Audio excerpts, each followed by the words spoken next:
దక్షిణాన నవదర్శక శిల్పి సినీ పరిశ్రమలో చెరగని ముద్ర. భారతీ రాజా, బాలచందరు, భారతీ రాజా కావడానికి తమిళైనా తెలుగు వాళ్లకు చాలా చాలా సుపరిచితులు. భారతీ రాజా ఒక నూతనమైన కొత్త గాలులు తీసుకొచ్చారు, కొత్త తీరులు తీసుకొచ్చారు. ఈరోజు మీడియాలో ఎక్కువ మంది ఆయన స్టూడియోలో నుంచి సినిమాను విముక్తి చేసి ప్రకృతి సౌందర్యంలోకి, గ్రామీణ వాతావరణంలోకి, ఉదాహరణ కొత్త జీవితాలు సినిమా చూస్తారు మీరు. నిన్నటి సూర్యుడు వచ్చేనమ్మా తల్లి, నిన్నటి సూర్యుడు వచ్చేదేంటి అసలు ఆ పాట మనకు చాలా ఆశ్చర్యం వేస్తుంది. ఆ ట్యూన్ కూడా చాలా అలలు కలలు మెరిసి మురిసి పోగా పగలు రేయి మురిసి విరిసే సంధ్యారాగంలో ఒకటి కాదు. భారతీ రాజా పాటలు, భారతీ రాజా సినిమాలు, చిత్రీకరణ, పాత్రలు, నటినట్లు. తూర్పు వెళ్ళే రైలు తెలుగులో బాపు తీశారు. తెలుగులో కళాశిల్పిగా భావించే దూరంగా నానేస్తం తూర్పు బండి వస్తుంది, తూర్పున వెళ్ళే రైలు ఒక సినిమా కాదు.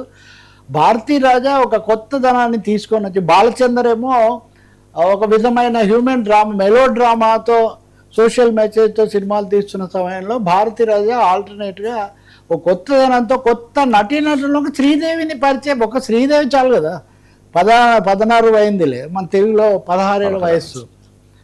16 ఏళ్ళ వయసు దగ్గర నుంచి శివాజీ గణేశన్తో మదల్ మురియదై తెలుగులో ఆత్మబంధువు. పెద్ద ఆయన అంటే 16 ఏళ్ళ వయసు దగ్గర నుంచి 60-70 ఏళ్ళ శివాజీ గణేశన్ పాత్ర వరకు అన్నింటినీ పండించినటువంటి చాలా చాలా చాలా గొప్ప దర్శకుడు. ఆయన సినిమాలన్నీ కూడా చాలా సీతాకోక చిలుక, దానికి జాతీయ సమైక్యత సందేశం ఇది పురస్కారం వచ్చినప్పుడు నిజానికి యువత ఎంతగా ఐడెంటిఫై అయ్యారు ఆ సినిమాతో. అప్పుడే ఈ మురళీ పేరుతో పరిచయం అయ్యాడు. తర్వాత కార్తీక్ అయ్యాడు. రాధిక, రేవతి, శ్రీదేవి గురించి మనం ఇప్పుడే చెప్పుకున్నాం. పెద్ద పెద్ద తారలను, హీరోలను ఆయన పరిచయం చేసి, భాగ్యరాజా కూడా తర్వాత ఈయన శిష్యుడిగానే పైకి వచ్చాడు. ఆయన వేరే కామెడీ లైన్ ఆయన తీసుకున్నారు. ఆ తర్వాత మణిరత్నం వచ్చి దాన్ని మరింత కొత్త పుంతలు తొక్కించి అది అటు వెళ్ళింది. కానీ మొదటి దశలో కమల్ హాసన్ దగ్గర నుంచి, మోహన్ దగ్గర నుంచి, తెలుగులో సుహాసిని లాంటి వాళ్ళని, కానీ ఎంతోమంది, ఇళయరాజాను నిజంగా ప్రపంచానికి బాగా పరిచయం. ఇళయరాజా నన్ను, ఆయనకి నేను విచారం వెలిబుచ్చడం తప్ప నేనేం చేయలేను అన్నాడు ఇళయరాజా. సీతాకోక చిలుకలోనే అసలు మ్యూజిక్ లేకుండా ఒక పాట, ఇదే ఇందాక నేను చెప్పింది, అలా వెళ్ళిపోతుంది అనమాట.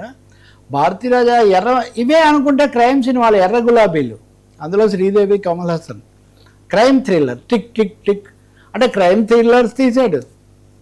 అచ్చమైన గ్రామీణ కథలు. చిరంజీవి కూడా కొంచెం భిన్నంగా వెళ్ళాలనుకున్నప్పుడు ఆరాధన, ఇలాంటి సినిమాలు భారతీ రాజాతో తీసినటువంటి ఒక నేపథ్యం. సో ఇంతమంది దర్శకులతో, నటులతో ఇంత వైవిధ్యభరితమైన సినిమాలు తీసినటువంటి గొప్ప దర్శకుడు. ఒక నూతనత్వాన్ని తర్వాత కాలంలో దక్షిణాది సినిమా బాలీవుడ్ ఫార్ములా కంటే కొంచెం తేడాగా ఉంటుంది, భిన్నంగా ఉంటుంది అనే ఒక పేరు రావడానికి, ఒక వరవడి పెరగడానికి కారకుల్లో భారతీ రాజా కూడా ముఖ్యుడైనటువంటి వ్యక్తి.